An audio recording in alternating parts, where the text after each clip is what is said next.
Concha Monzón, Cornejo Cama, Espinosa Surco, Figueroa Mache,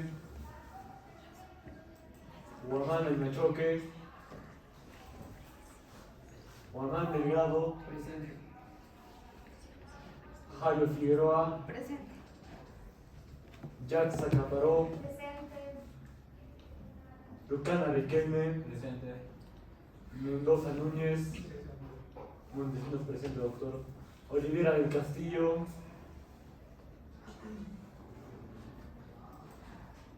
Pompilla Pérez, Presente.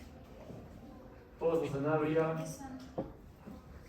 Ramírez Farfán, Presente. Rojas Garrido, Rojas Palomino, Presente. Romano Gutiérrez, Sánchez Valencia, Presente. Takuri Condori, Presente. García Torres, Presente. Yaña Joyas, ¿Alguien más? Concha Monzón, doctor.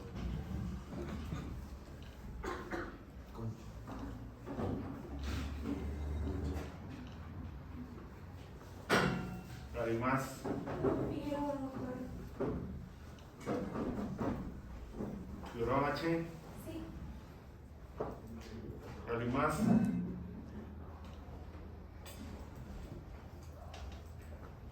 Bien, vamos a ocuparnos entonces hoy día sobre columna. ¿Ok?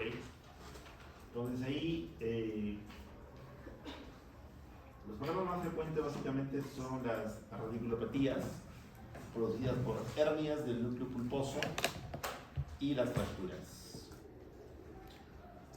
En general, el método de elección en columna es resonancia magnética para todo, ¿ya?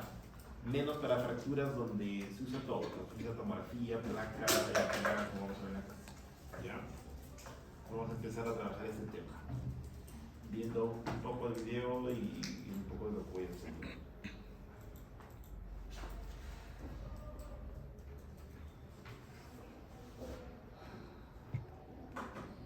Los síndromes clínicos más habituales. Si bien es cierto, los pacientes que presentan problemas en la columna van a acudir al centro de salud por un dolor de espalda. Este puede ser localizado o difuso. Si es difuso, puede ser a lo largo y ser localizado en una zona exacta. También puede ser focal o no focal, o degenerativo o no degenerativo. Si el paciente presenta fiebre, se considera como una emergencia.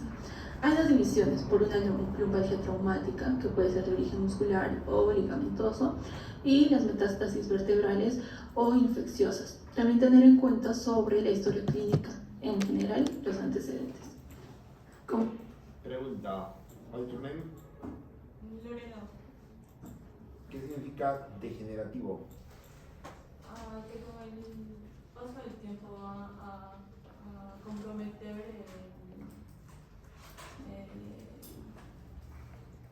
al paciente. Muy bien. Degenerativo es viejo. Ya. Las canas son degenerativas, por ejemplo. Algunos niños nacen con canas, no pero los. Ya. Entonces se producen cambios, como por ejemplo, ejemplo de patología degenerativa en la columna, Erika. ¿Cuál es el mal de polvo? No debe ser infección. Sería una infección.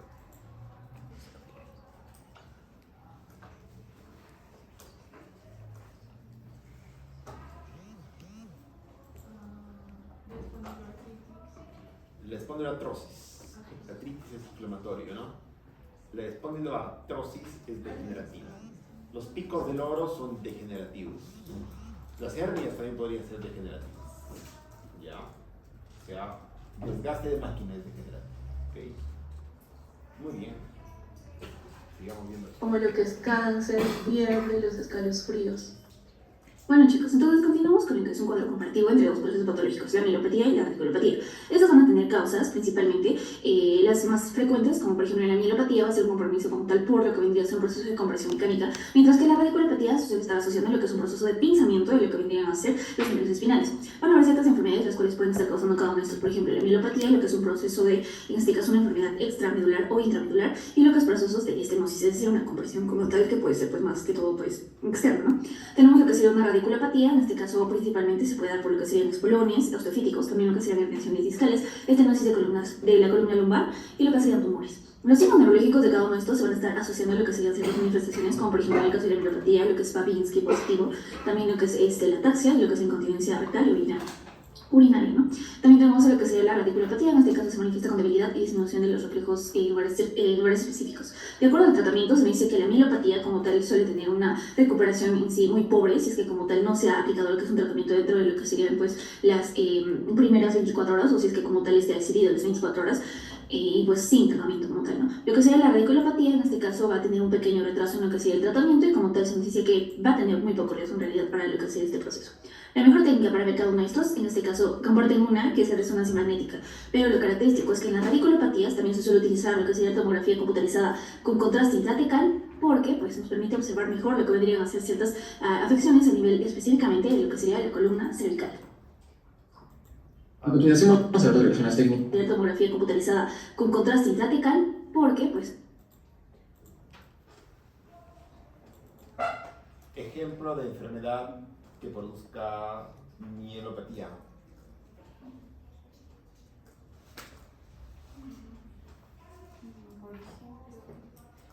En base a lo que está escrito acá más o menos, ¿no? Bueno, podría ser algún tipo de enfermedad degenerativa, como la espondiosis. No. Esto es producirá problemas en las raíces, pero no en la mente, ¿no? Por ejemplo, bueno, para una mielopatía también puede ser un proceso de hernia discal, en el cual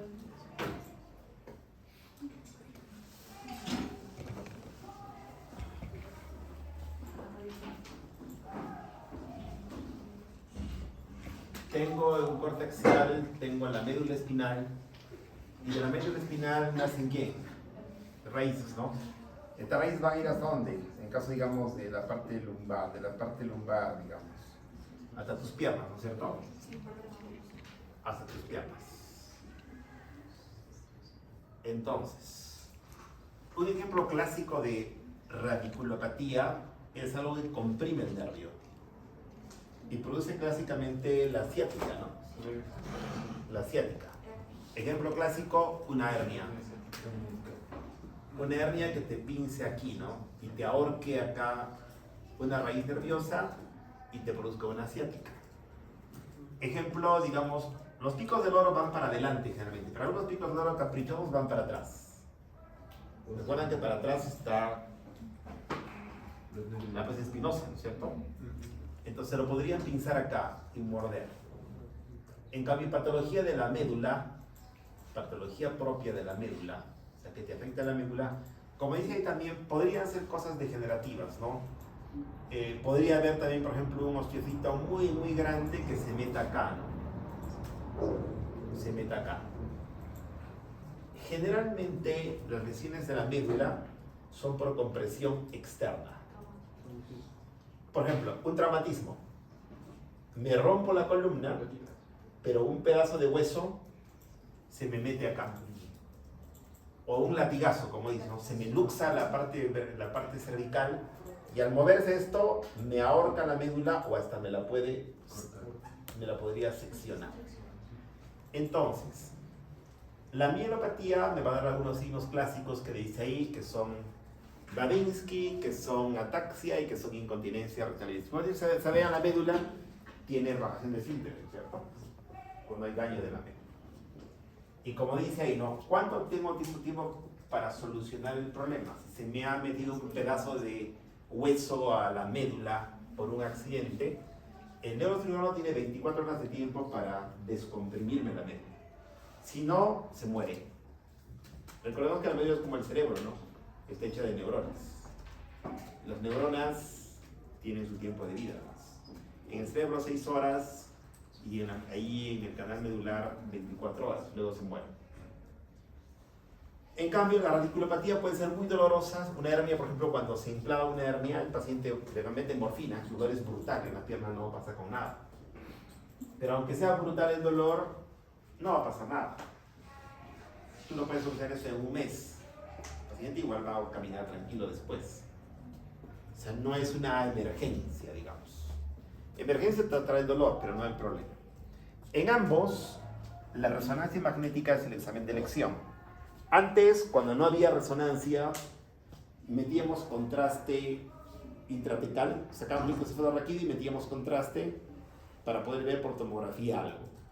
Hoy que hay resonancia magnética, ese libro que les daba es antiguo, ¿no? Por eso plantea esta parte. Pero actualmente que tenemos resonancia, la resonancia magnética es el examen de elección tanto para radiculopatías como para mielopatías. ¿Ya? Es el examen de elección. Paciente que venga, se le adormece la pierna, dice, desde aquí hasta la punta de mi dedo me pasa corriente, o acá desde mi cuello hasta la punta de mi dedo, no duden que eso es una radiculopatía. Y no duden que tienen que pedir, si es que hay adormecimiento de la mano, resonancia magnética de columna cervical, y si es que hay de la pierna, resonancia magnética de columna lumbosal. Entonces, pregúntame. Doctor, eso, lo que nos menciona que antes se hacía, también nos comentaron que se sacaba todo el líquido. No, parte. Parte, ¿no? O sea, si vamos a inyectábamos 5 centímetros cúbicos de contraste nosotros. Poníamos 5 de contraste. Sacábamos 5 centímetros de líquido cefalorraquídeo y metíamos 5 de contraste. O sea, un poco para compensar, que no haya una descompresión ahí, ¿no? Hacíamos eso.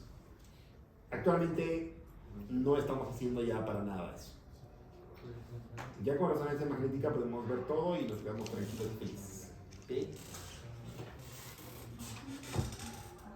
Muy bien. Nos permite observar mejor lo que vendrían a ser ciertas afecciones a nivel específicamente de lo que sería la columna cervical.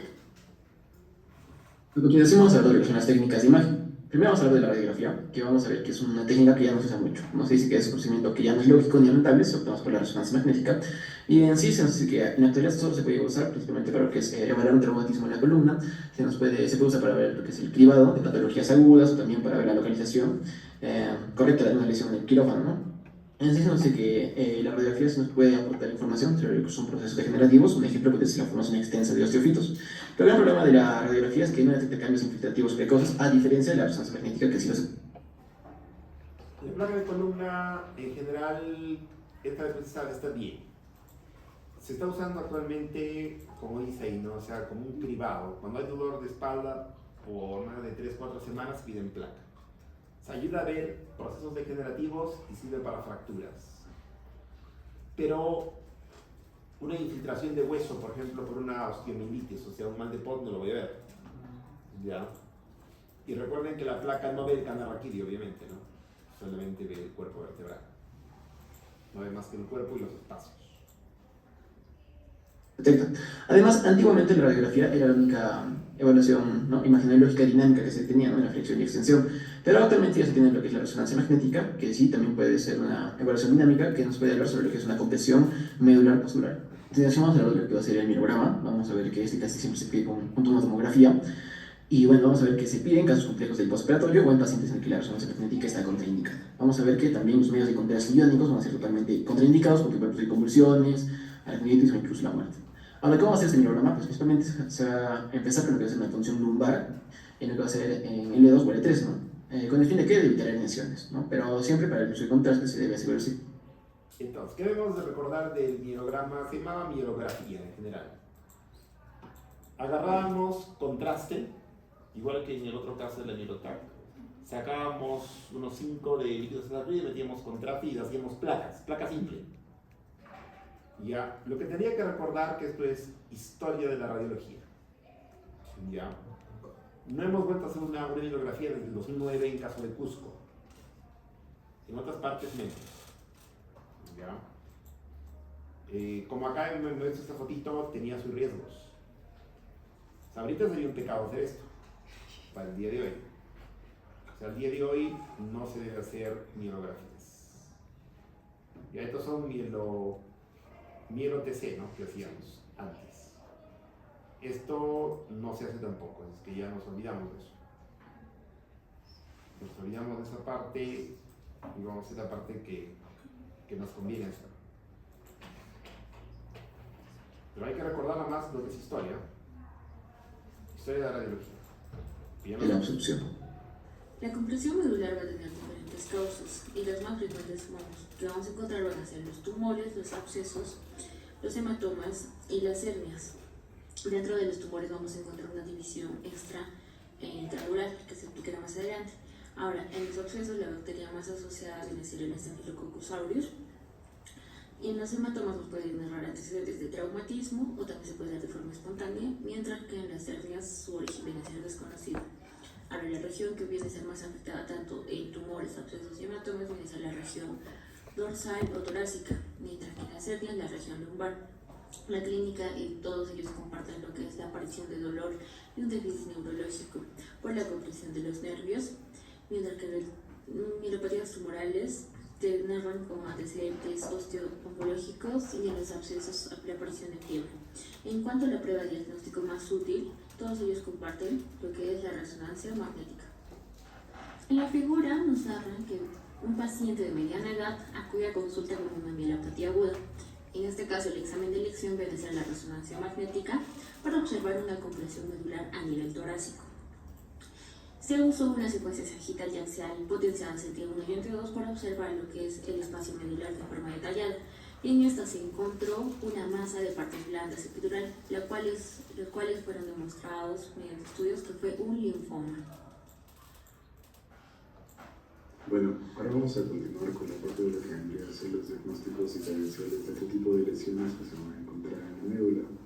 Bueno, vamos a tener 3 diferentes casos que tenemos que explicarlos y entenderlo de una manera correcta para poder saber nosotros cuáles deben ser estos diagnósticos diferenciales y qué tipos de lesiones se pueden presentar en tal caso, ¿no? Entonces, como podemos ver acá en la imagen, sobre todo en la imagen A, vamos a ver que esta lesión o el tumor se va a encontrar dentro de lo que vendría a ser tanto de la dura madre y también va a estar dentro de la médula, por la cual vamos a llamarla intramedular y también intradural. Ya también en el caso de la segunda imagen, la imagen B, vamos a ver que la lesión se va a encontrar dentro de la dura madre, dentro de la meninge, pero va a estar fuera de la médula, por la cual vamos a llamarla extramedular, pero intradural, ¿no? Y lógicamente, bueno, ya también podemos deducir, ¿no?, en la imagen C, que esta lesión va a estar fuera de la dura madre, por ende obviamente también va a estar fuera de la médula, la cual solo la vamos a llamar extradural. Ok, siguiendo esta diapositiva vamos a ver los 3 tipos de lesiones ya mencionadas y vamos a hablar un poco más de cuáles vendrían a ser diferentes diagnósticos diferenciales en tal caso, ¿no?, en tal categoría. Empezamos en la primera, en la cual vamos a tocar primero lo que vendría a ser la lesión intradural y también intramedular, los cuales podemos verlos en la imagen posterior y también lateral, pero se va a explicar de la mejor manera en este corte axial que podemos ver, ¿no?, en la tercera imagen, en la cual vamos a ver que esta lesión va a estar tanto dentro de la médula y obviamente, lógicamente se va a encontrar dentro de la dura, ¿no? Entonces, ¿qué tipo de lesiones, tumores, no podemos encontrar que van a ser de esas características? Tenemos los epidenomas, tenemos los astrocitomas, tenemos los hemangioblastomas, lipomas epidermoides, siringohidromielia, y también malformaciones arteriovenosas intramedulares, ¿no? Ahora, en este caso, bueno, vamos a ver, ¿no?, cuáles van a ser las diferentes lesiones ya mencionadas y cuáles podrían ser estas lesiones que se van a estar en una localización tanto intradural como intramedular, ¿no? Entonces acá tenemos en la primera imagen un ependioma, el cual vamos a ver, ¿no?, que va a estar dentro de la médula, claramente. También tenemos los ejemplos de los astrocitomas que podemos ver en la imagen. También tenemos los hemangioblastomas, siringohidromielia, las formaciones arteriovenosas y también los lipomas epidermoides. Y cabe resaltar también vamos a encontrar en otro tipo de lesiones, no únicamente en esta categoría. Ahora, para continuar, vamos a ver ya también el segundo caso, el cual va a ser, cabe resaltar también vamos a encontrar en otro tipo de lesión. ¿Qué secuencia es esta? ¿Cuál es tu nombre? Carlos. ¿Qué secuencia es esta? No creo. El líquido no es magnético. Este es un T2. Este es un T2. Este es un T1. Un T1. Entonces, Lo que menos quisiera tener cualquier persona, lo último que quisiera tener, ¿qué cosa es? Una lesión intramedular, ¿no? ¿Cómo manejarías una lesión intramedular? No hay forma, ¿no? ¿Podrías operar la médula? Imposible. Matarías al paciente. Solo te queda hacer terapia desde fuera, o sea, algún tipo de terapia, ¿no? Por ejemplo, es un astrocitoma que se está afectando. Mira todo cómo la médula se ha engordado acá. Está gruesa la médula. Esto se llama hemangioma óseo. Esta lesión, no sé, acá no veo lesión. De repente acá dentro de esto hay alguna lesión, pero no la veo. Esto es hemangioma óseo que es común, no es problema. La siringomielia, ¿qué cosa es? Es la dilatación del canal medular. Se dilata por algún motivo. Ahora, es una malformación arteriovenosa, ¿no? Que está dentro también de la propia médula, recontra complicada. Esos casos son recontra raros. Felizmente son raros. Felizmente son raros. ¿Ya? En toda la clínica va a ser igual, ¿no? ¿Qué clínica van a tener todos estos casos, Carlos? Primero, bueno, ver dolor y bueno, depende también del sitio de la lesión, ¿no? Por ejemplo, Si son cervicales, más o menos. Si son cervicales, como en la foto. Bueno, puede haber una afección, digamos, de ser el plexo, y podría haber, por ejemplo, parestesias de ambos miembros superiores, puede haber parálisis, pero una plejía de los miembros superiores. Sí, ¿no? Pero Falta de sensibilidad. todo lo que es mielopatía, ¿no? Todo lo que es mielopatía. Como dice acá, ataxia, incontinencia rectal y vesical, flujo de Vinci, pero depende, como te dices, también de la altura, ¿no? De qué parte te toma. Pero en general son signos de mielopatía que el neurólogo generalmente no los puede localizar con claridad en su examen clínico. Cuando un neurólogo te examina y tienes una hernia, él puede saber con sus martillitos, sus agujitas, puede saber más o menos. El problema está a nivel de L5S1, puede saber con seguridad. Pero cuando tienes mielopatía, el neurólogo clínicamente no sabe dónde es el problema. Sabe que hay problema en la médula, pero no sabe dónde. Por eso que existe la resonancia magnética de columna total. O por lo menos que te tome una cérvico-dorsal hasta la parte lumbar, por lo menos. Tenemos esa opción de hacer resonancia magnética de columna total porque sé que hay mielopatía, pero no sé dónde.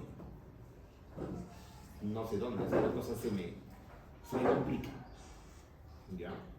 Felizmente el diagnóstico, como les digo, es raro, pero existe. Lamentablemente existe. Pues no únicamente en esta categoría. Para continuar, vamos a ver ya también el segundo caso, el cual va a ser no de la lesión intradural, pero extramedular, no está dentro de la dura madre, pero no va a estar. Esta línea ploma, ¿qué estructura anatómica representa? Carlos, ¿qué estructura anatómica es en el esquema? La dura, el saco dural. Este es el saco dural, la dura. Este blanco es el líquido cefalorraquídeo que rodea a este negro. ¿Este negro qué cosa es? La médula. Y tengo una lesión que está creciendo por dentro de la dura, pero por fuera de la médula. Los neurocirujanos están felices cuando encuentran algo de esto, porque esto yo lo puedo operar. Esto yo lo puedo operar. Ejemplo, el más clásico de estos es el meningioma, ¿no? Ojalá tenga un meningioma de estos, porque este sí el neurocirujano lo saca. Pero el paciente, ¿con qué debuta? ¿Qué clínica tiene este paciente? ¿Este paciente tiene radiculopatía o tiene mielopatía principalmente? Puede tener los dos, pero digamos, ¿qué te va a tener más? Depende de dónde está, ¿no? Porque recuerda que eso te va a comprimir la médula. Y también depende cuál sea el tamaño de la lesión o del tumor, porque si comprime mucho va a ser clara alguna mielopatía, pero de repente si es un poco más pequeño, más puede afectar la raíz. En general, siempre va a haber mielopatía, porque este te va a comprimir la médula. Si bien es cierto, es extramedular, pero te va a comprimir. Y hay que ver a qué altura está para ver si también hay radiculopatía. Pero mielopatía va a haber. ¿Ok? Pero también los signos van a presentarse más del tamaño. Claro, depende de esas cosas. O sea, no depende del diagnóstico la sintomatología. ¿De qué depende? De la localización y el tamaño. O sea, no me importa si es un meningioma, un schwannoma, un neurofibroma, lo que fuera. Depende de cuál es el efecto de masa sobre la médula y sobre las raíces nerviosas, concretamente. ¿Okay? Uno tiene que entender eso en medicina. Tiene que entender eso en medicina. ¿De acuerdo?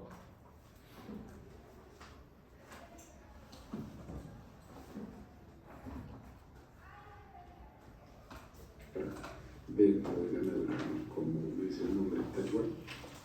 Y también va a estar de una mejor manera explicado en el corte axial, el cual vamos a ver que esta lesión no va a estar afectando la médula, o sea, como tal, no va a estar dentro de la médula, pero sí va a estar dentro de las meninges. Entonces va a estar en contacto directo con la médula. Entonces, ¿qué diagnósticos o qué probabilidades podemos tener, ¿no? Al respecto sobre este tipo de lesiones?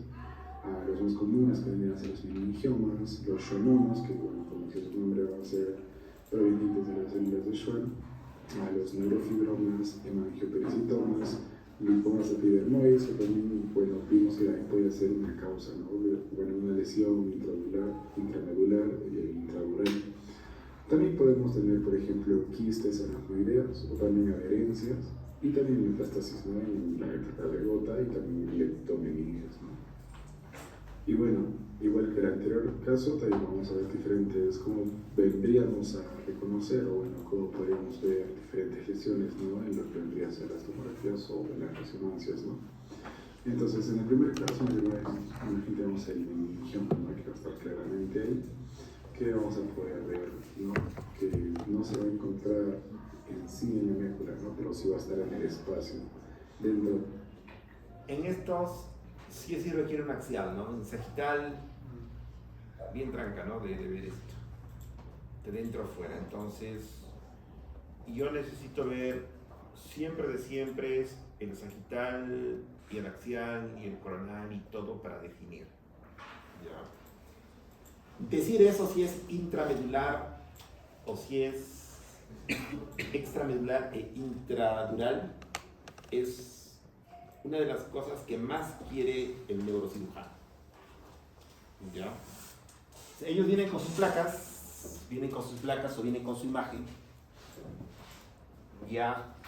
Y le piden al radiólogo que les diga si es intramedular o más bien es intradural, extramedular. Si es intramedular, obviamente dicen, siempre el neurocirujano quiere, ¿es mío o es del neurólogo, ¿no? O del oncólogo? Si tú le dices que es intramedular, él se despide de su paciente. No es para él. No lo va a operar. En cambio, si le dices que es extramedular, intradural, dice, yo mismo soy. Voy a actuar.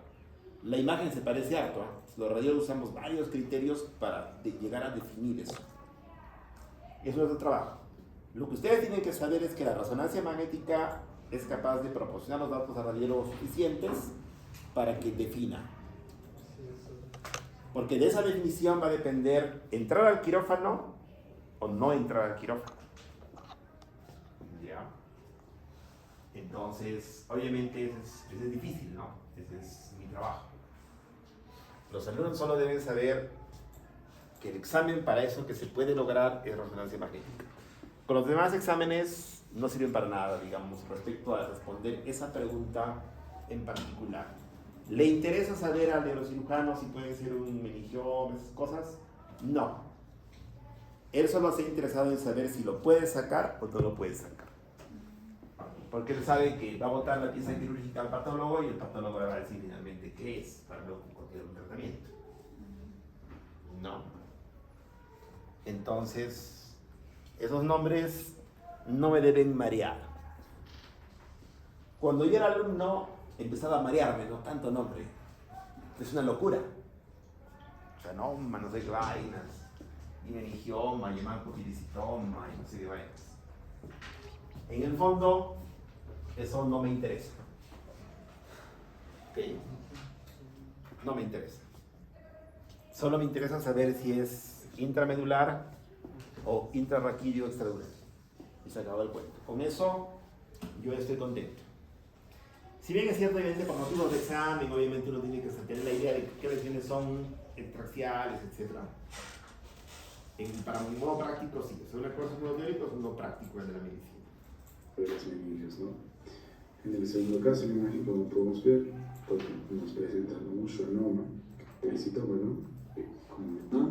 Vamos a tener tres cortes, ¿no? La anteroposterior, lateral y la axial de la columna. Lo llamativo que podemos ver a este nivel va a ser pues, tanto la dura y los sacos que se van a alejar de esta masa.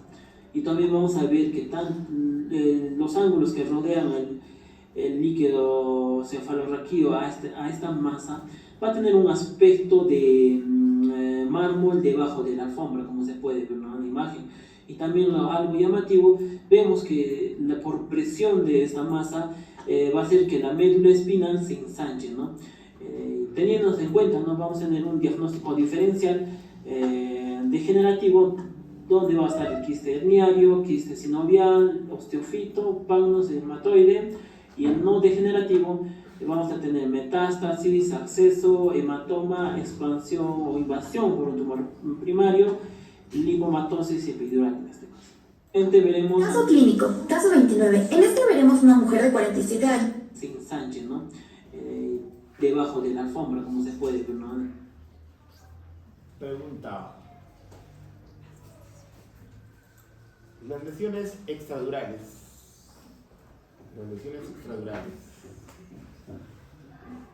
Pueden dar mielopatía, radiculopatía. ¿Qué datos clínicos puedes tener en caso de una lesión extradural? Radiculopatía en este caso, doctor. No. También puede ser ambos, ¿no? Pero además predomina la radiculopatía. Depende de dónde.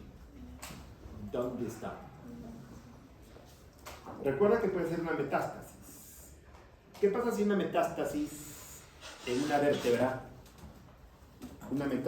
una vértebra, me comprime la médula?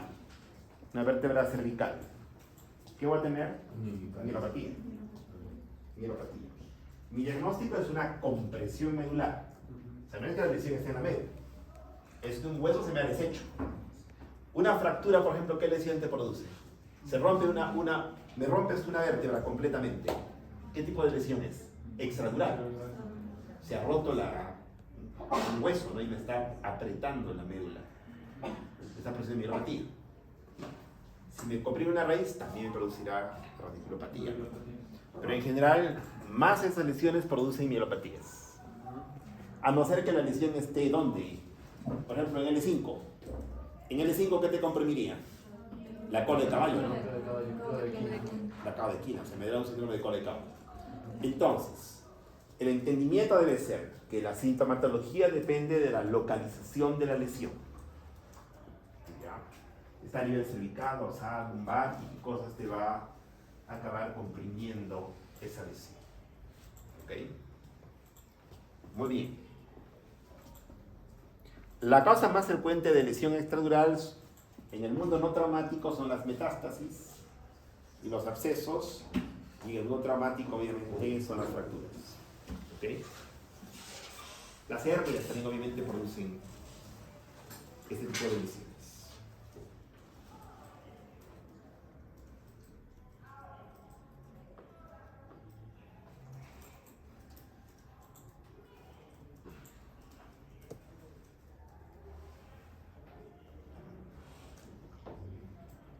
Un caso clínico, mujer de 47 años con dolor lumbar crónico. Sospecha clínica, hernia de disco lumbar con radiculopatía. El caso clínico debería ser mujer de 47 años con dolor lumbar crónico asociado a radiculopatía. Porque dolor solo no se pide imágenes, ¿ah? Dolor con radiculopatía se pide imágenes. Dolor más mielopatía con más razón. Me duele la espalda solamente, solo tengo dolor. ¿Qué necesito? Que me pasen el cuy, que me pasen, no sé, cualquier cosa. Cremas. Cebo de culebra. Solo me duele la espalda. Si me duele la espalda, no tengo nada. ¿A quién no me duele la espalda? Yo estoy seguro que ahorita a la mitad de alumnos les duele algo de la espalda, si están todo el día sentados. O todo el día están parados. ¿No es cierto? Ok.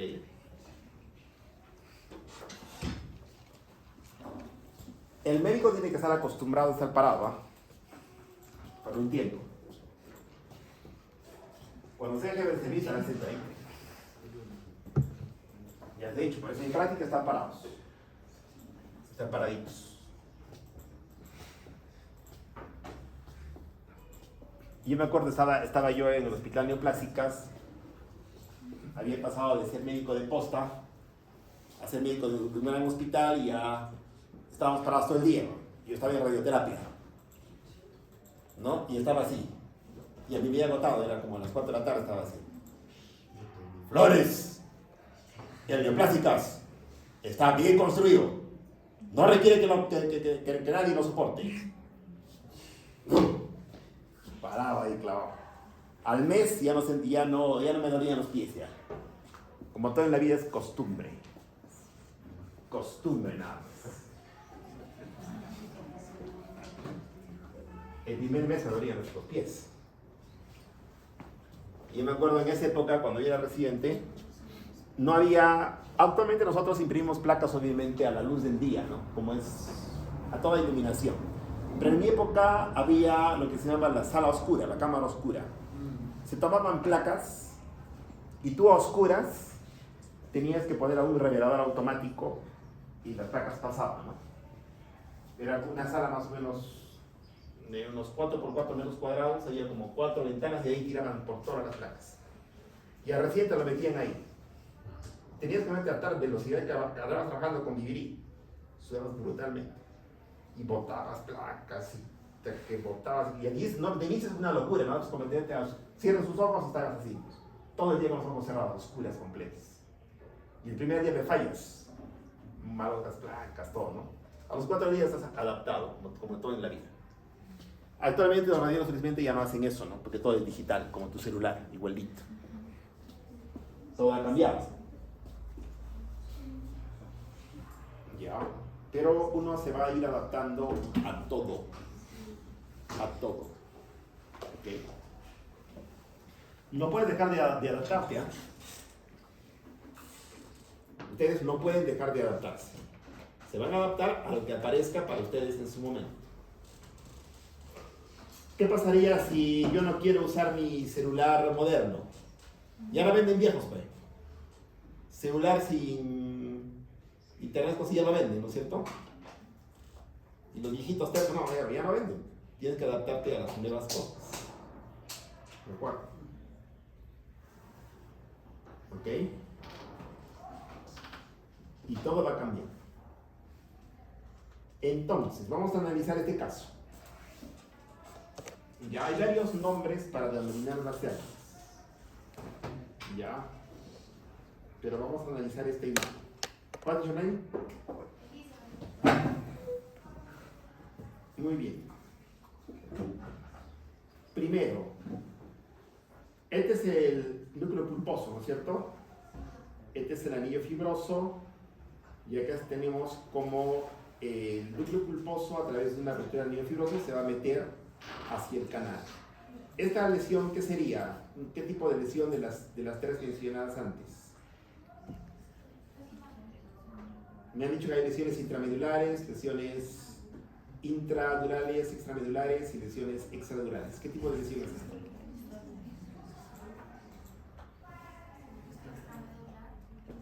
Extramedular, extradural, porque está extramedular y extradural también, porque está fuera de la dura. ¿Ok? ¿A qué nivel está este corte de resonancia magnética? ¿A qué nivel del cuerpo? En la imagen tenemos el corte a nivel T2 más o menos. ¿Qué nivel es este? Sería una imagen axial a nivel de T2. T2 es T2, ¿qué cosa es en español?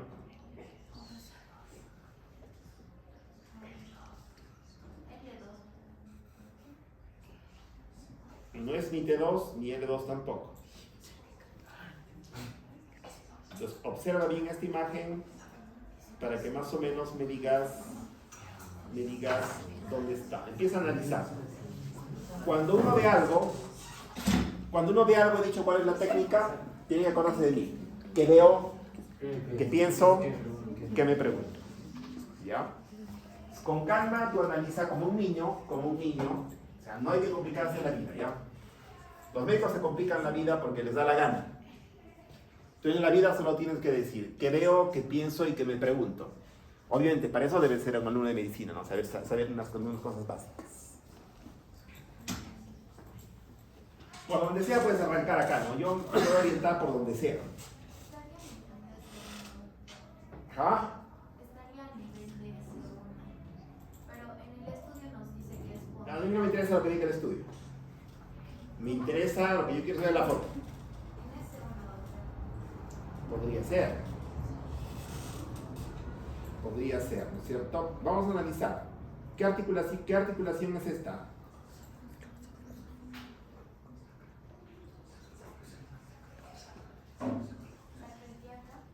Sacroiliaca. Listo. Entonces, cuando me agarro la articulación sacroiliaca, ¿qué parte me agarro? Acá, ¿no? No es una T2, pues. Por eso, ¿qué veo? ¡Pum! Al toque me ubico. Hay que ubicarse en el espacio rápidamente.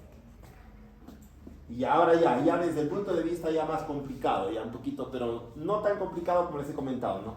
Si todo esto es blanco, es un T2, es líquido cefalorraquídeo. Obviamente esto no puede estar a nivel alto, ¿no? Si no estaría acá la médula. ¿Ok? Esto está a nivel bajo, donde ya no hay médula.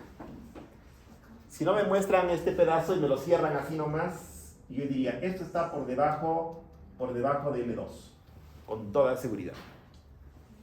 Listo, asunto solucionado para mí. Obviamente, cuando ya tengo esta imagen en sagital, yo ya sé que está a nivel L5S1 y que un poco de disco está comprimiendo ¿qué cosa? La raíz nerviosa que sale por la foramina L5S1, ¿no? A este nivel sale un nervio, una raíz nerviosa, y un pedazo de disco se ha metido para comprimir este espacio. ¿Por qué te busca este paciente?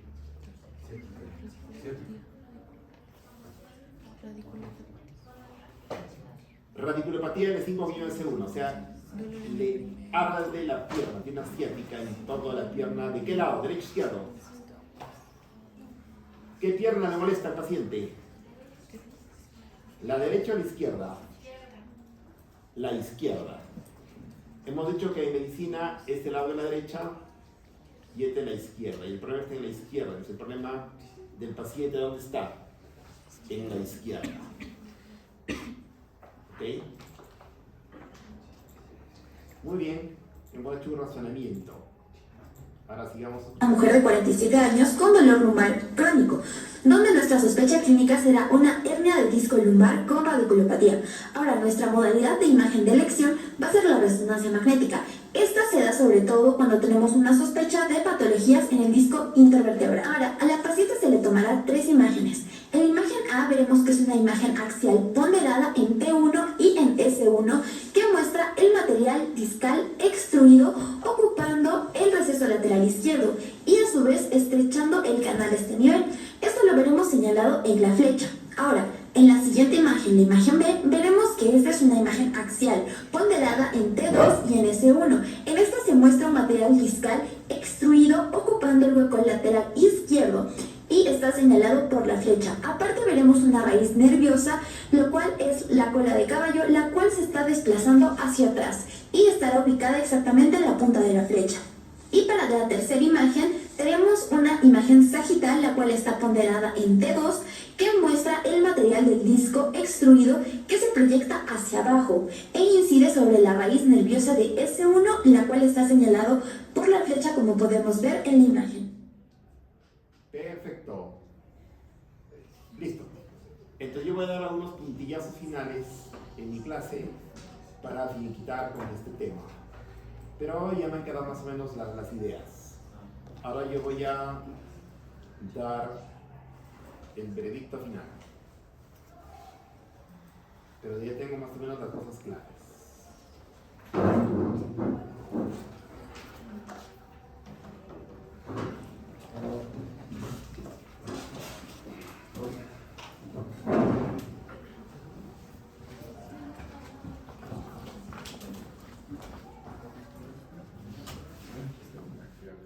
Ya, finito.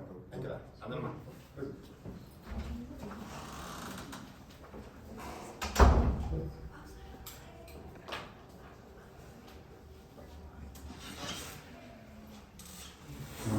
El paciente entonces que sufre de la columna,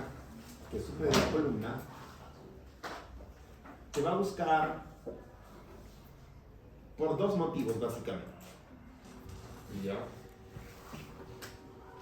Porque se ha accidentado o porque le duele la espalda. ¿Ya? Si solo le duele, como le digo, el tratamiento es cebo de culebra. ¿Ok? Nada más. Pero si le duele y tiene radiculopatía, o sea, si le adormece una pierna, y más aún si tiene mielopatía, con más razón, se va... En general siempre se pide placa, digamos como que también es una idea, un cribado, una cosa así. Pero siempre que hay radiculopatía, siempre el paciente requiere resonancia.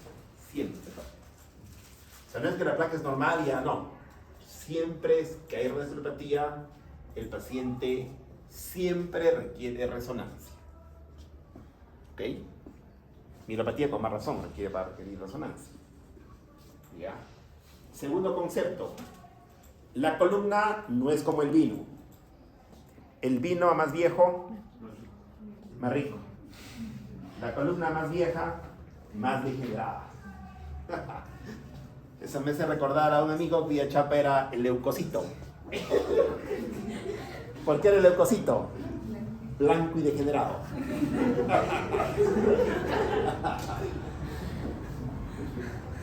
¿Ya?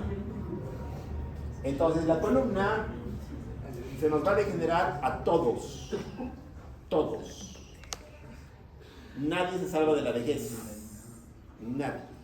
¿Quién se salva? El que se va a conocer a San Pedro a los 10 años, ¿no? Para entender toda esta historia, uno tiene que entender la anatomía básica, obviamente, de la columna, ¿no? Si no, no entiendes nada. Obviamente tenemos que las vértebras se une una vértebra con otra vértebra a través de un disco intervertebral. Pero hay unas articulaciones que se llaman los joint facets, hay una articulación, ¿no? Las facetas articulares. ¿Ok? Entre vértebra y vértebra van a salir las raíces nerviosas a través de las foraminas o agujeros neurales.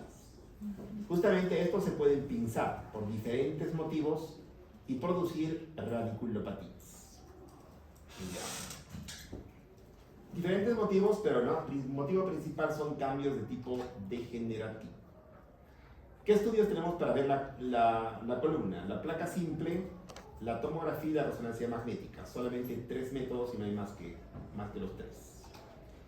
La placa simple en la columna cervical se pide en AP y lateral, siendo la más importante la placa lateral.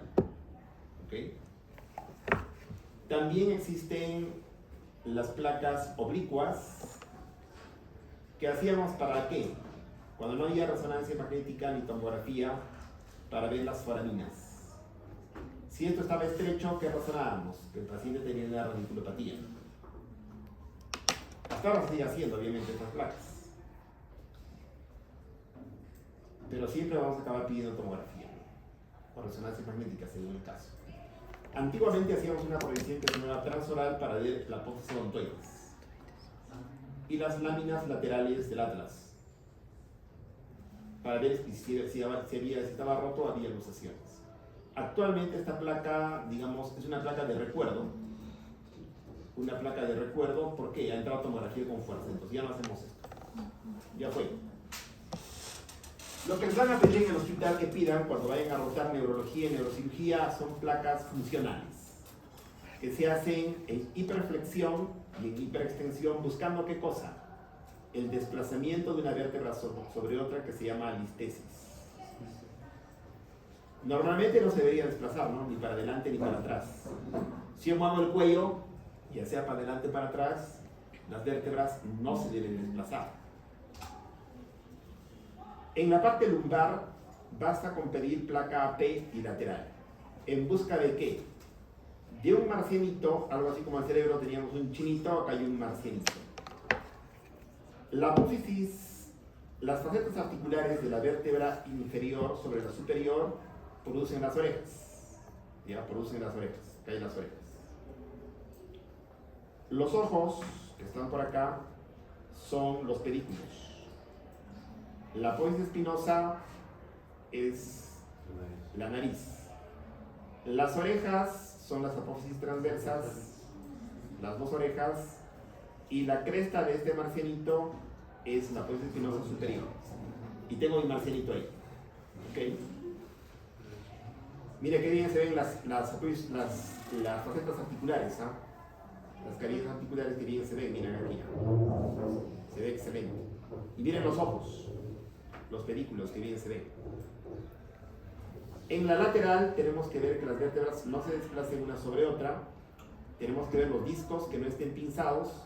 Y recordamos que estos espacios se llaman las facetas, perdón, las foramíneas. Rayos X solo podía ver las vértebras, nada más. Y nada más que las vértebras. En tomografía damos un golpe más. Podemos ver el canal. Podemos ver el canal, pero no lo que hay dentro del canal. Solo podemos ver el canal. Y con una precisión impresionante las facetas articulares, ¿no? Los joint facets. Excelente. Luego, en Cusco, el 2009 damos un golazo. Traemos al Cusco el examen de elección. Resonancia magnética. Es una resonancia magnética de adeveras, no de libro. Que yo me la traje de alumno de Resomasa. Obviamente antes de que llegue a Cusco. Obviamente esta da un golazo más. Poder ver qué cosa. La médula espinal, poder ver este blanco que es el saco tecal, poder ver el líquido que rodea la médula, y en axiales podemos ver también el líquido que está en el centro del canal. Entonces con eso tengo todo, porque puedo ver la vértebra, puedo ver la señal de la médula ósea, puedo ver el disco, y ya que tengo todo. Por eso se vuelve el examen de elección. ¿Cómo debo leer? Así como había, acaso tiene mucha patología pulmonar para ver en el tórax, acá tengo el ABCD para leer la columna. Primero tengo que ver que hay una adecuada técnica. Segundo, una adecuada alineación. Tercero, hueso. ¿Cómo es el hueso? Bone. Luego C, cartílago. Cartílago discal o espacio discal. Cartílago discal. Y la D, densidad de tejidos blandos. ¿Ya? La técnica significa que debe verse el hueso y el tejido blando prevertebral. Esa es la adecuada técnica. Luego viene la alineación. Para eso se trazan 4 líneas. La línea roja se llama línea vertebral anterior, que pasa por delante de los cuerpos vertebrales. La línea marrón se llama línea vertebral posterior, que pasa por la parte posterior de los cuerpos vertebrales. La línea verde se llama la línea espinolaminar, que pasa justamente más o menos por el borde anterior, digamos, de las apófisis espinosas. Y la línea posterior espinosa por la punta de las apófisis espinosas. ¿Ya?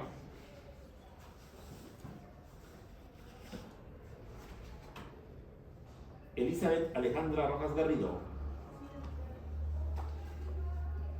¿Qué estructura anatómica pasa por aquí? Perfecto, la médula espinal. ¿Qué significa? Que si esto se desalinea, existiría una compresión de la médula. Aunque tú no lo veas, ahí está. Como les he comentado, ¿no? Antiguamente los radiólogos se tenían que imaginar. ¿Ya? Y en esa imaginación habían muchos errores. ¿Okay? muchos errores.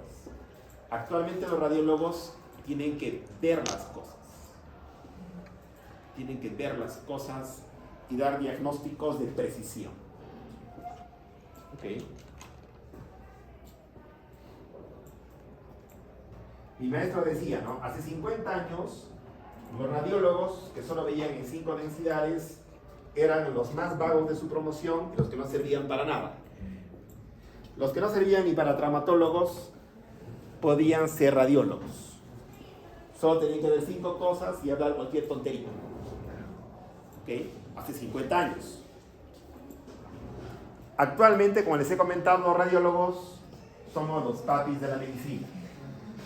¿Por qué? Porque podemos ver las cosas y requerimos un alto nivel de estudio para poder dar diagnósticos como patólogos. Antiguamente no, decías mancha en el cuello, pero eso es cosa eso lo ve el portero del hospital. ¿Ya? Por eso que hace 50 años los radiólogos, como les digo, eran los más vagos de su promoción, los que no servían para nada. El día de hoy no, son los primeros. Las cosas han cambiado. ¿Ok? Porque para hacer esto hay que ser bastante teórico, imaginativo, ya no tan imaginativo, sino ver con seguridad las cosas, medir y decirte con seguridad lo que es. ¿Quiénes son los clientes de los radiólogos? Médicos, especialistas que saben algo. Mis clientes son cirujanos de abdomen, neurocirujanos, ginecólogos, clínicos, neurólogos, y no les voy a engañar, ¿no? Si a un especialista que estudia toda su vida neurología yo no pudiese engañar, nunca me mandaría una placa, ¿verdad? No me mandaría jamás. Que vea quien sea la placa menos flores, ¿sí o no? Por eso se implica un alto nivel de responsabilidad y conocimiento. ¿Okay? Pero antes no tú dirías esto, sería, ahora tengo por ahí en la médula. Pero habría, ¿no? No es algo así seguro. ¿Ya? Bien. ¿En BOM qué tengo que ver? Huesos. O sea, tengo que ver que los huesos estén bien, ¿no? Que tengan la densidad adecuada, la forma adecuada y la estructura adecuada. Luego que viene, espacios discales. Los espacios deben ser simétricos. Miden 2-3 milímetros dependiendo de la zona. Ya deben ser simétricos. ¿Ok? ¿Qué pasa con los años? ¿Qué pasa con estos discos con los años? Se aprietan, ¿no? El día de hoy se están midiendo 1,50 m, 1,60 m, 1,70 m, 1,80 m. Cuando tengan mi edad van a reducir un par de centímetros. ¿Por cierto? Cuando tengan 80, 2 centímetros más. El otro día que la Andina ha pedido chequeo médico y me han medido, mi talla está 2 centímetros menos que la de mi DNI. O sea que he bajado 2 centímetros de los 18. Se han secado mis vértebras, pero no mi cerebro. El zorro pierde el pelo, nunca las manos. ¿Cierto? Ok. Entonces, es una ley normal. Es diferente ver las vértebras de ustedes que están así relucientes. Las mías seguramente eso ¿cómo lo van a encontrar? Más pegado. O sea, no es enfermedad, solo es lo que hemos dicho. Degenerativo. Vejez. ¿Ok? Nada más. En tejido blando tenemos que recordar que el tejido blando prevertebral tiene un diámetro más o menos característico.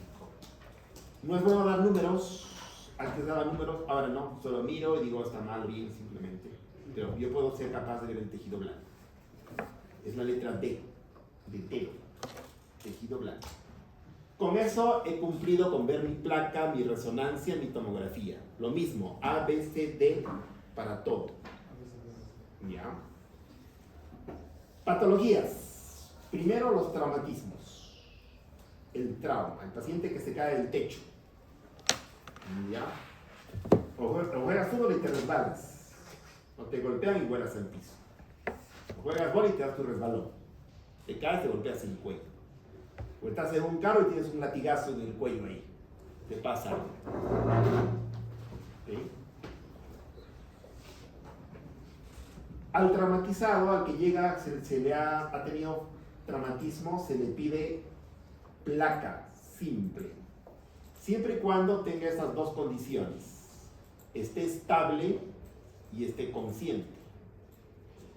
Bajo estas condiciones de que esté estable y consciente, se le pide placa. Cuando un paciente llega traumatizado, ¿quién lo trae a un paciente traumatizado de la columna? ¿Llega caminando?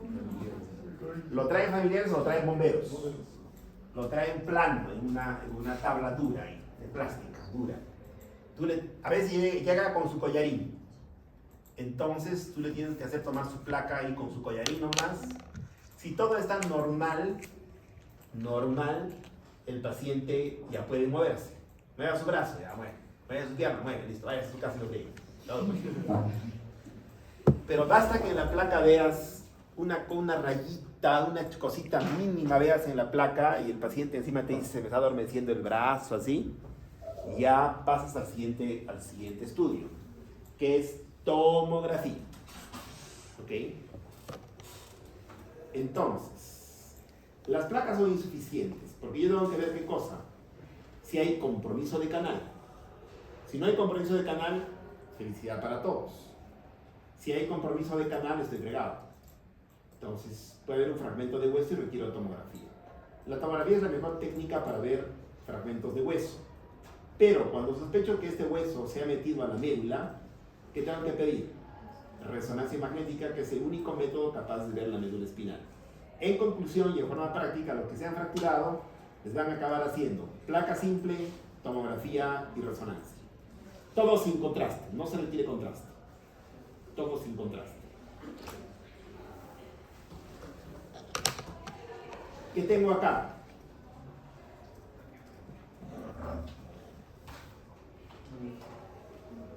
Allison, Valerie, Rojas Palomino. A ver, ¿cuál es la técnica de lectura? La primera sería la radiografía. No, quiero que me digas la técnica de lectura que he dicho en la anterior diapositiva. La A es la adecuada técnica. Segunda. No, son dos A's. A, adecuada técnica, la segunda A. Listo. Voy a trazar mi línea y te vas a decir dónde es el problema. Estoy trazando mi línea, mis ojos están pasando por aquí, por aquí, por aquí, siguen pasando. ¿Dónde es el problema? Pensando que esta es la 2, la C2. ¿Dónde es el problema? 2, 3, 4, 5, acá está el problema. Acá hay un bache. En alineación ya tengo un desplazamiento anterior, digamos, si esto fuera 5, de C5, C6, hacia adelante. Hay como un fragmento que se te ha desplazado. Es en alineación. Y luego viene B, huesos. En Bone, ¿qué vértebra está extraña? La tercera y cuarta. 3, 4, 5, no, la 6. Es la que se problemas. La vértebra 6. Vamos a borrar y volver a ver con calma. Mira esta vértebra. ¿Qué ha pasado con esta vértebra? ¿Cómo la describirías en relación a esta y a esta? Primero, la alteración es fuerte, porque no es simétrica con la comparación de las arterias. Perfecto. Y sobre todo que sea aplastado. Cuando se rompe un hueso en tu fémur, ¿qué pasa? ¿Cómo se parte? Como partir un carrizo en dos. Y cuando se rompe una vértebra que es así, ¿qué pasa? Se comprime. Se comprime y explota, o sea, baja de altura. Pierde altura. ¿Ya? Pierde altura. Entonces, esta vértebra que ha tenido una pérdida de altura y, como te he dicho también, una pérdida en su morfología. Lo que me preocupa a mí, si hay o no compromiso de canal. ¿El canal raquídeo está por aquí delante o por aquí detrás? Detrás. Y la única manera que yo tengo para poder ver este canal, ¿qué cosa es? Tomografía. Para ver el contenido del canal, resonancia, pero solo para ver el canal y fragmento de hueso, tomografía. Y acá veo que hay un compromiso de canal, pero no muy severo, ¿no? Si el paciente no tiene mielopatía, ahí quedará, y el neurocirujano va a valorar la estabilidad de la fractura. Si es una fractura que no está estable, él va a operar al paciente. Y si es estable, ¿qué le va a rezar al paciente? 500 Padres Nuestros y 1000 Ave Marías. Que recen su papá, su mamá y él mismo. Y si no cree en San Pedro y no quiere rezar, a los apus tiene que empezar a rezar. Tiene que se llama tirar hojas de coca. Tiene que hacer algo para que quede tranquilito. ¿De acuerdo? Tiene que encomendarse algo. Y nada va a pasar. Pero si es inestable, ¿qué tiene que hacer? Entregarse a los neurocirujanos. Me entrego a ustedes, hagan conmigo lo que quieran, pero quiero que no tener problemas en mi columna. Y ellos te van a estabilizar. Antes yo explicaba cómo es estar inestable, ahora ya prefiero no explicar, porque eso le dejamos a los neurocirujanos que se encarguen de eso. ¿Ya? Hay que hacer las cosas en la vida fáciles. En tomografía, otra fractura. Trazo mi línea y encuentro acá un bache. Acá que tengo, es la 2. Por si acaso, la vértebra C2 tiene esta forma, la forma de un triángulo. Este es el arco anterior del atlas. Este es la apéndice odontoides de C2. Este es C3, C4 y la C5 ha reventado, ha explotado. Y hay una retropulsión del muro posterior de esta vértebra hacia el canal. Debe estar comprimiendo, ¿qué cosa? La médula. Al paciente le hacen, por eso, resonancia magnética para ver la médula. Estos cambios en la señal de la médula, el radiólogo lo interpreta como hemorragia. Si el radiólogo dice hemorragia, lo más probable es que te apures para hacer tu testamento. Si es que todavía puedes mover el brazo, vete cervical, porque ya estás pedido. ¿Ya? Si el radiólogo, en este caso, ¿qué ha pasado? Vamos a ver la alineación.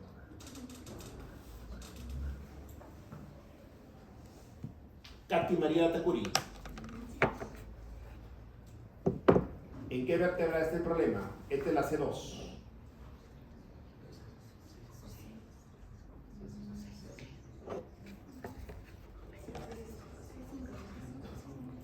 Dos, 3, 4, 5, 6. Hay una anterolistesis. Se considera la vértebra superior sobre la inferior. Hay una anterolistesis moderada. C5, C6. 2, 3, 4, 5. Está bien, así. Hay una anterolistesis C5, C6. Le hago tomografía y ¿qué está pasando con? ¿Qué debe estar pasando con la médula? Debe estar comprimida, ¿no? Este cambio de señal, el radiólogo va a decir que no es hemorragia, solamente es edema. Solo es edema. Si solo es edema, tu pronóstico es bueno y debes agradecerle a los dioses del Olimpo. Tienes suerte. Has nacido de pie. ¿Ok? Te han hecho tus papás con harto cariño. Estás entonces salvado. Solo es un edema. Te van a operar y vas a quedar bien. ¿Ya? El neurocirujano te va a estabilizar, o sea, va a reducir esta luxación. Es como una luxación, ¿no es cierto? Te va a reducir y en buena hora, porque no tiene sangre. Es edema. Cuando es edema, ¿quién te va a operar? El neurocirujano, el especialista. Cuando es sangre, ¿con quién te van a mandar a operar? Con el residente. Van a decir for training resident. ¿Qué significa eso? Para el entrenamiento del residente, porque el paciente ya fue ya. Quien sea que lo opere, va a quedar igual el paciente. No interesa. Pero a pesar de eso, hay algunos que van bien, ¿eh? Como les he dicho, nunca han estado sin pacientes. A pesar de todo, hay pacientes que los va a operar el residente como ha podido, pero van a venir en los años cojeando así con su bastón, pero van a venir a traerte miel, a agradecerte. ¿Okay? Todo puede pasar.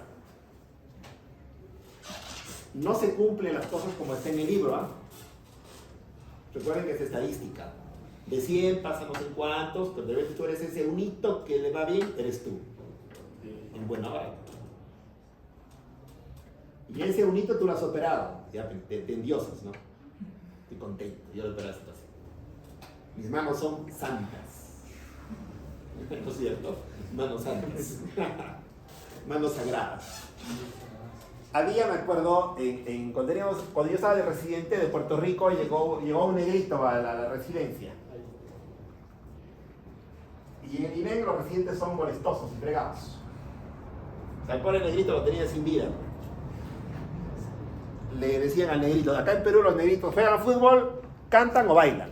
3 posibilidades, pero médicos no tenemos ninguno. Canta, le decían, canta. No cantaba nada. Baila, algo bailaba, pero nada más. Y cuando estábamos en el comedor, íbamos a comer, estábamos en una mesa, estaba el negrito, y preguntaba, nosotros en los radios informábamos, ¿no? Digamos, un tumor ovárico. Y le digo, ¿y qué tal la cirugía? Porque yo quería saber mi informe radiológico, cómo se correlaciona con lo que han visto los cirujanos en el quirófano. Y preguntaba, ¿no? ¿Qué tal la cirugía? Excelente, hasta que una mano negra nos fregó la cirugía, le decían. Ay. Pero en este caso no importa. Aunque una mano negra me opere, si es edema, voy a quedar bien. Voy a quedar bien. ¿Ya?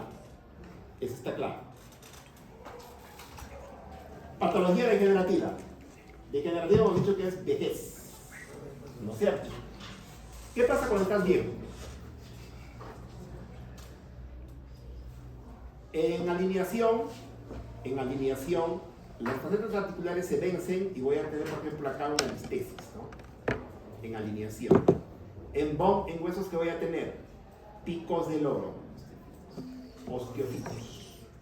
Pero los osteofitos van para adelante, o sea, no me molestan. Pero puede haber un osteofito como este, ¿ya? Miren ese osteofito. ¿Dónde está metiendo ese osteofito? A una foramina. O sea, ¿qué me va a comprimir? Una raíz nerviosa. Una raíz nerviosa. ¿Y me va a producir qué cosa? Radiculopatía. ¿Qué tengo en la letra C? Los espacios discales, ¿cómo están? Estrechos. Porque perdí talla. Y si se estrechan los espacios, ¿qué va a pasar con las foraminas? También se van a estrechar. Entonces, por eso que cuando eres viejito, te duele todo, ¿no? Estás cream cracker. Cream crack, todo está fregado. ¿Okay? ¿Qué tenemos de cambios degenerativos? Estrechamiento del espacio discal por la edad. Osteofitos por la edad. Estenosis de los agujeros neurales por la edad. Estrechamiento y divulgación de las carillas articulares. Acá no se puede ver en rayos, pero sí en tomografía. Finalmente, ¿esto a qué te va a producir? Todos esos cambios degenerativos. Por acá pasa el ligamento longitudinal posterior.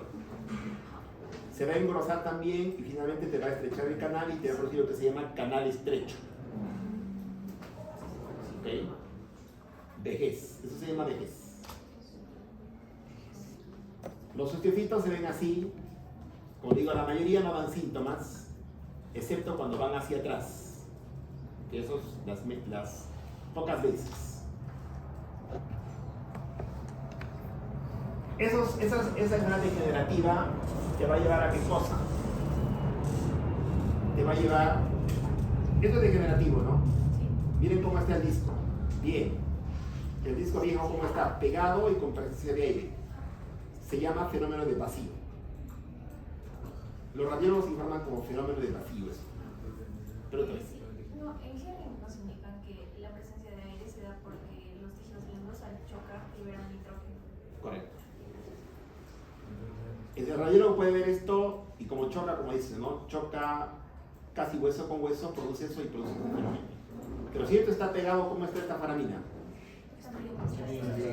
estrecha. Y están ahorcados las raíces nerviosas. Si el disco está bien, ¿cómo está la foramina?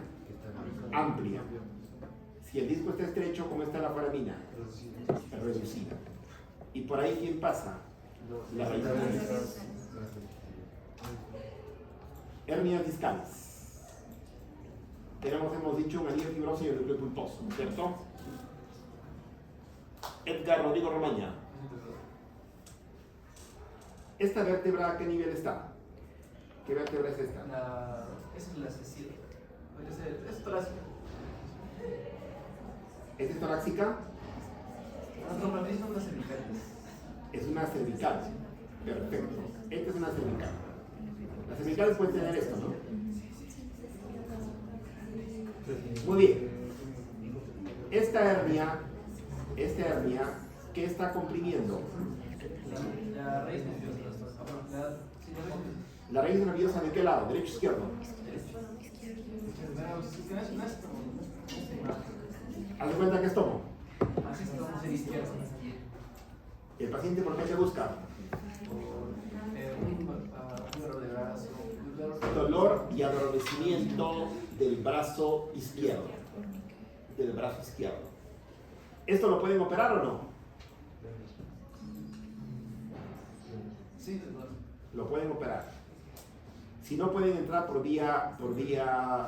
si no entran por vía anterior, generalmente el cuello entra por vía anterior. También pueden entrar por vía posterior. Y lo que pueden hacer es romper acá los nervios cirujanos para que esto se amplíe, ¿no? A veces en el cuello es tranca de limpiar esto, no se puede.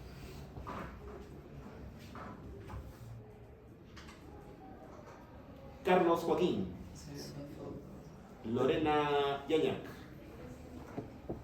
¿Esta qué vértebra es?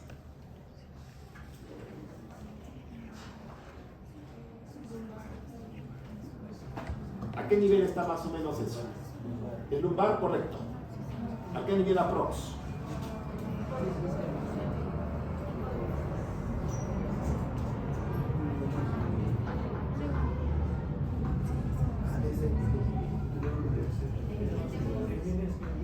L1, L2, L3, L4, L5. No creo. ¿Por qué sería L2? ¿Qué veo que piensas que me pregunto? ¿Por qué sería L2? Tienes que tener un motivo, ¿no?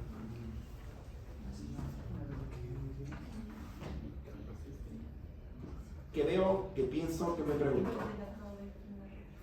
Perfecto. Es cola de caballo. Miren, es cola de caballo, ¿no? Todito es cola de caballo. Y la cola de caballo está de L2 para abajo. O sea, yo para no fallar diría, con L4, L5 estoy feliz. ¿No es cierto? Todavía no veo el sacro, entonces no sería un S1. Entonces, ¿y qué está comprimiendo? Esa hernia. ¿Qué está comprimiendo?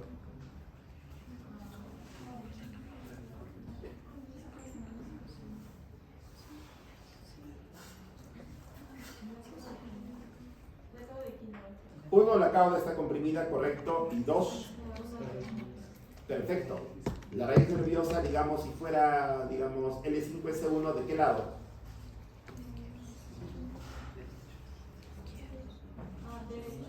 Aquí está la compresión. Mira acá cómo está comprimiendo esto, ¿no? Está comprimiendo parte de la caudequina, como he dicho, esta parte de la caudequina y sobre todo la raíz. ¿Por qué te busca el paciente?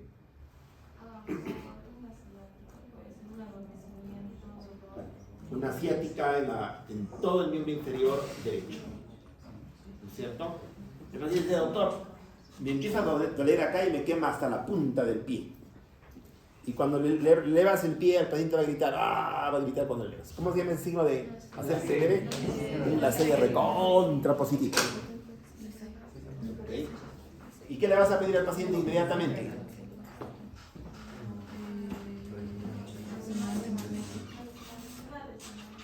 Sin dudarlo, escribes resonancia magnética inmediatamente. Sin dudarlo. Acá tienen la resonancia magnética ampliada. Este disco está bien, porque está blanquito, es hidratado entre dos. Este disco está deshidratado. Y miran como un honguito se sale hacia dónde? Hacia el canal. Este canal está bien, pero acá como un honguito, un pedazo de disco está metido hacia el canal, ¿no? Es una extrusión discal. Bueno, la radiación discal es suficiente, ya para no marear en terminología. O sea, aquí está bien, pero acá hay una hernia discal L4-L5. ¿De acuerdo? Ver una hernia es fácil, como pueden ver. Por resonancia, obviamente. Bien, entonces, hernias es también patología degenerativa. Puede dar a cualquier edad, ¿no? Jóvenes, viejos. Las hernias, Lorena, ¿deben ser operadas o no deben ser operadas? Depende del tamaño de la hernia, ¿no? Depende del tamaño de la hernia. Si es como todo en la vida puede haber, es como cuando debes plata, ¿no? Tu deuda puede ser poquita, puede ser mediana, puede ser exagerada. Si tienes una hernia puede ser una pequeña hernia, una hernia moderada que te comprime más o menos y una hernia muy marcada.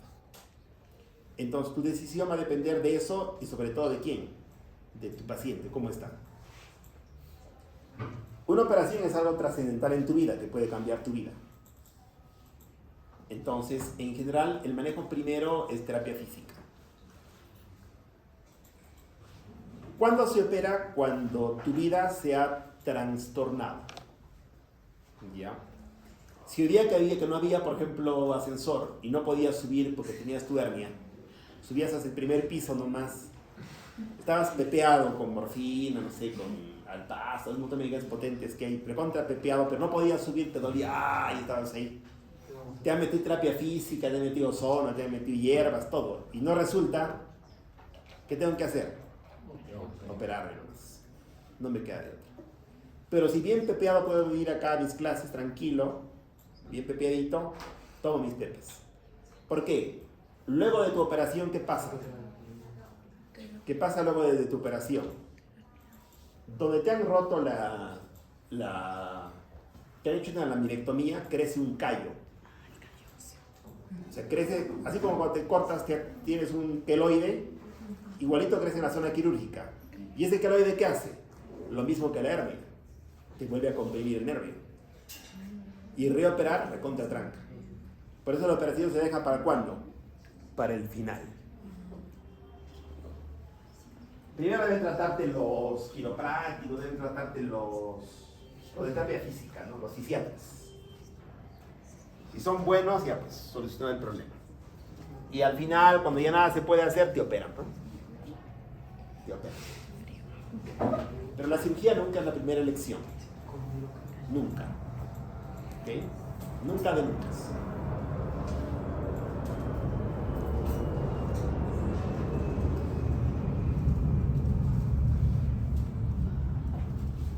¿Queda claro entonces?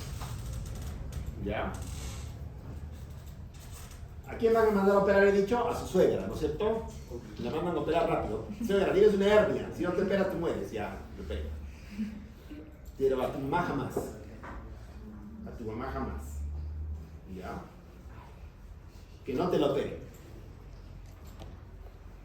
Yo tengo un caso de una amiga que es contadora, joven, más o menos como a los 35, hizo una hernia.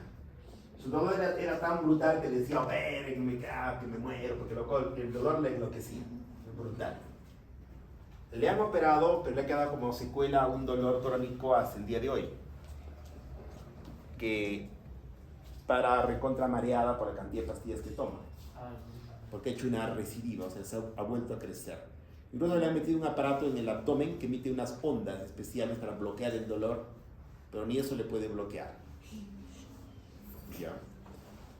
Entonces, la recomendación con la experiencia, ¿cuál es? Como les digo, solo operar cuando ya todo esté perdido. Pero ese todo tiene que ser hecho por gente que sabe harto también, ¿no? Por gente que sabe harto. Bien, ¿qué pasa con la columna vieja? Cuando uno es joven, tienes feliz acá tu médula espinal rodeada de líquido y contenta ella baila en este líquido o nada en este líquido. Cuando hay proceso degenerativo, los discos se van como protruyendo, quizá no se abren mucho, pero se protruyen acá, se van protruyendo. Acá hay un saco tecal, ¿no es cierto? Y acá hay un ligamento longitudinal anterior acá y acá está el ligamento medial posterior. Este ligamento se engruesa. Y ese grueso también va apretando en la médula. Y acá atrás, ¿quién está? El ligamento amarillo, que también se endurece. Y también el saco tecal se endurece. Finalmente, ¿qué va a producir? Un canal estrecho. Y tu médula va a quedar ahorcada. Ahorcada. Si hay mucha clínica, no tienes escapatoria. Miren cómo es un canal normal, amplio. Cómo es un canal estrecho. No, obviamente, estrecho. ¿Qué harían para ampliarlo? ¿Qué harías, Elizabeth Rojas? Tienes que ampliar ese canal. ¿Qué harías?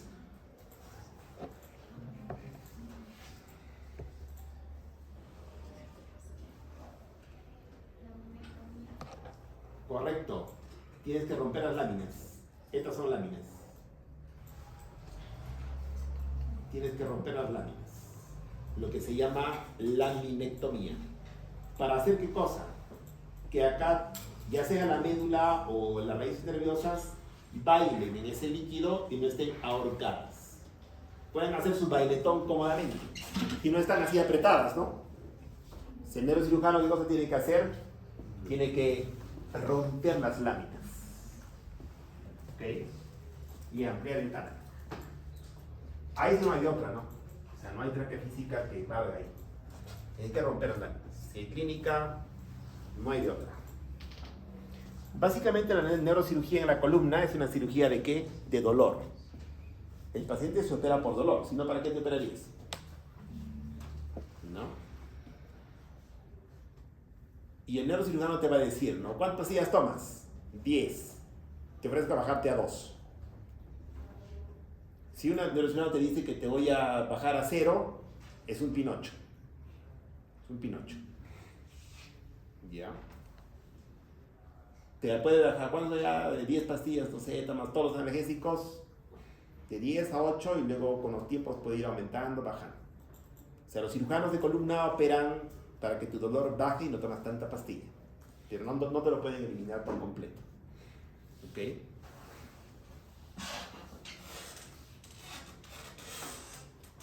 Hemos dicho, ¿no? Vivimos más ahora, pero tenemos problemas.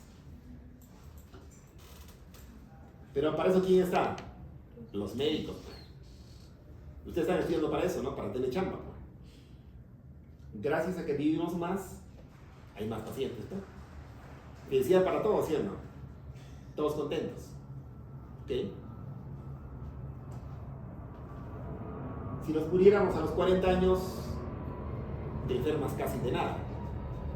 Desde los 50, te empiezas a enfermar un montón.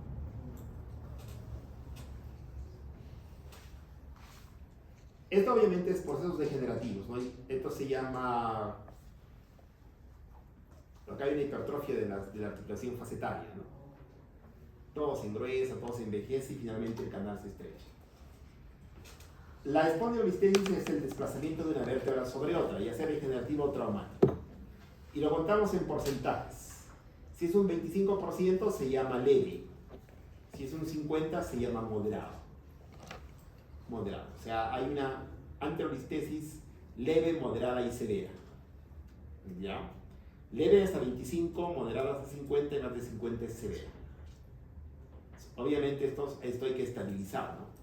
Cuando es poco, no. El manejo igual, ¿qué te hacen? Por ejemplo, generalmente son pacientes gorditos, ¿no? Que están muy cebados. Mucha purina.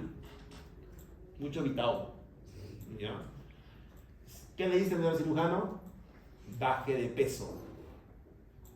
Al pacientito lo hacen bajar de peso.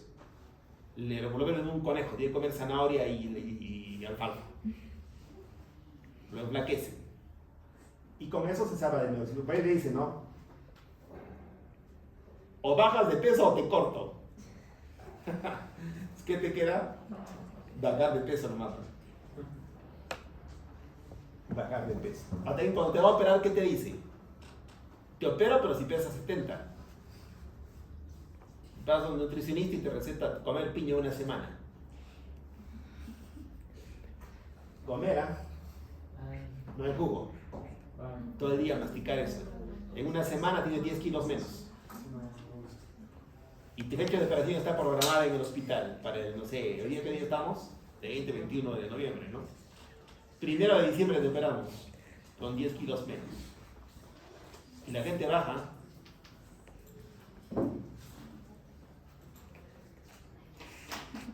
Y no te operan. Pero si es muy severo esto, te tienen que estabilizar, obviamente, con clavos, tornillos y todo vainas. Escoliosis no tiene mucho manejo. No es un poco complicado el tema de especialidad, pero obviamente una placa simple puede ver la escoliosis. No vamos a ver mucho de escoliosis. Han visto que las viejitas, sobre todo mujeres, jorobaditas, ¿cómo está la columna? Torcida y son viejitas chiquititas, ¿no es cierto? ¿Por qué? ¿Qué ha pasado con las vértebras? Se han colapsado. Esto se llama acuñamiento anterior. Miren, ¿eh? Son como unas cuñas las vértebras, miren acá. Son como unos triángulos. Las vértebras se han aplastado, pero no hay compromiso posterior. O sea, no hay compromiso de la médula. ¿Qué hay que hacer con estas viejitas antes de que acabe rompiéndose completamente? ¿Qué hay que hacer? Ponerle cemento óseo. Los radiólogos les metemos cemento óseo aquí. Inyectamos cemento óseo para endurecer estas vértebras y que no se acaben comprimiendo. Se llaman fracturas osteoporóticas. Fracturas osteoporóticas. Sobre todo en las mujeres, ¿qué pasa cuando las hormonas se dan? Las hormonas se dan y viene la osteoporosis, ¿no? Viene la osteoporosis.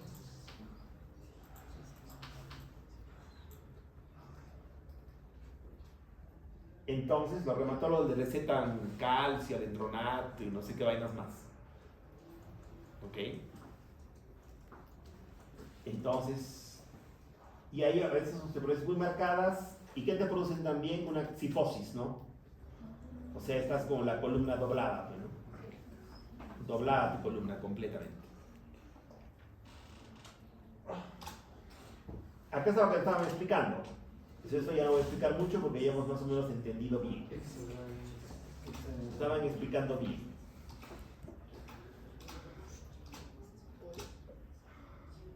Esto es más o menos lo que les gusta a los neurocirujanos, ¿no? Las lesiones extramedulares e intradurales, porque la pueden operar, ¿no? Esto lo pueden sacar. Lo pueden sacar. En cambio, una lesión que está dentro de la médula, ¿qué voy a hacer? Rezar nomás. Existen algunos tratamientos, algunas cosas, pero obviamente resultado muy pobre.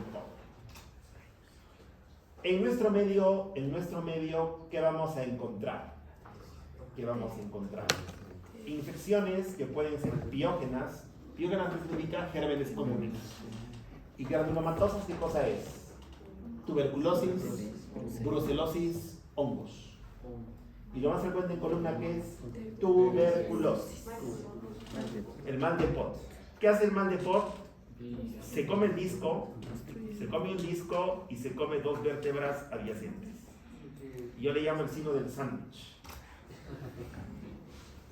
Los radiólogos antiguos veían así, ¿no? Disco pegado porque te daña el disco y 2 vértebras adyacentes dañaditas.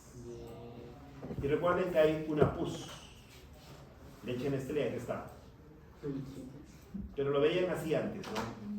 Ahora lo vemos así nosotros. Estas no son imágenes de libro, ¿eh? Son imágenes de pacientes reales. Miren el sándwich. ¿Esto qué cosa es? Pan. ¿Esto qué cosa es? El jamón. ¿Esto qué cosa es? El pan. Y en el músculo psoas, ¿qué tengo? Chorreando la mayonesa. Esa es la mayonesa. ¿Y qué se llama eso? Mal de Pot. Mal de Pot. ¿Cuántos casos al año tenemos en Cusco aprox? 10. 10 por año más o menos.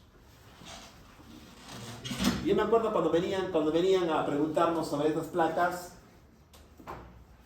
¿qué estás viendo? Veo bacilos, alcohol, ácidos resistentes desplazándose en el músculo psoas y penetrando al disco intervertebral. Y se reía el maestro cuando decía eso, ¿no? Y él se reía y decía, y me cree. Obviamente estoy viendo lo que le estoy diciendo, ¿no? Pan y leche Nestlé, nada más. O mayonesa. Depende, ¿saben de qué es?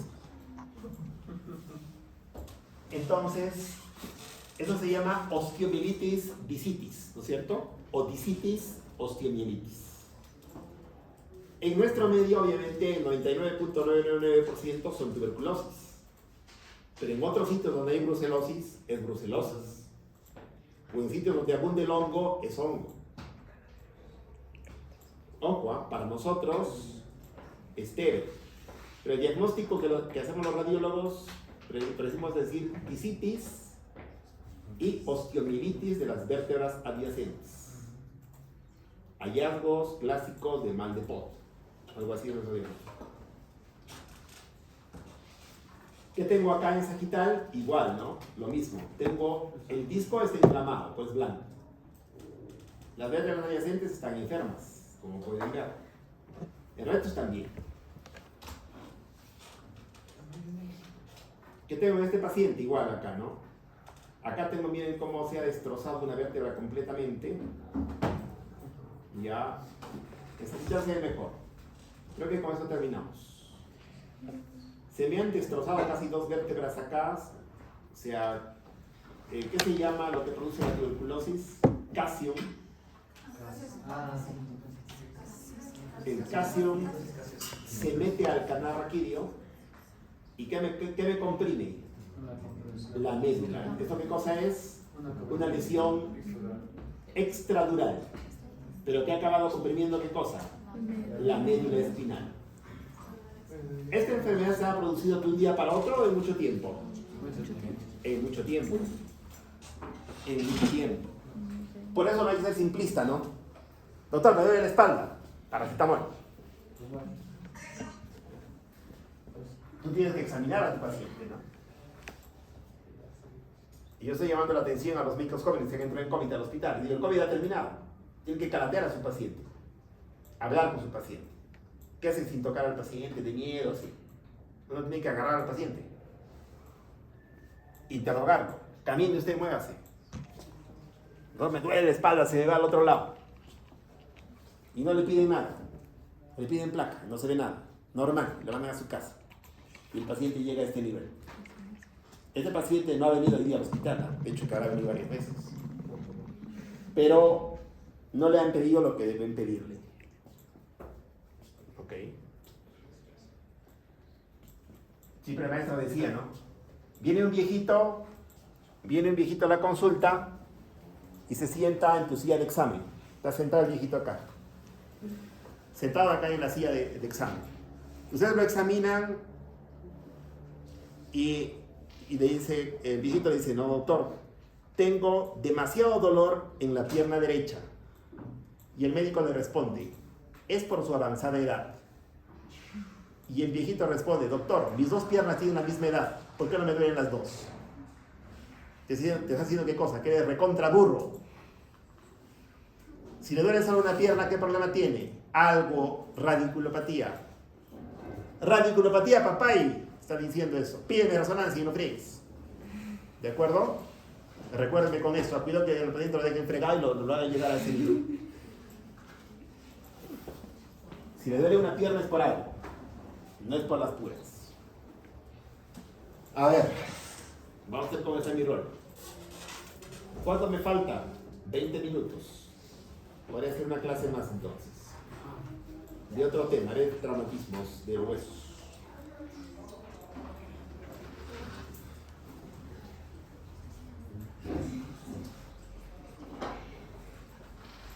Vamos a ir Rolando. ¿En qué estamos?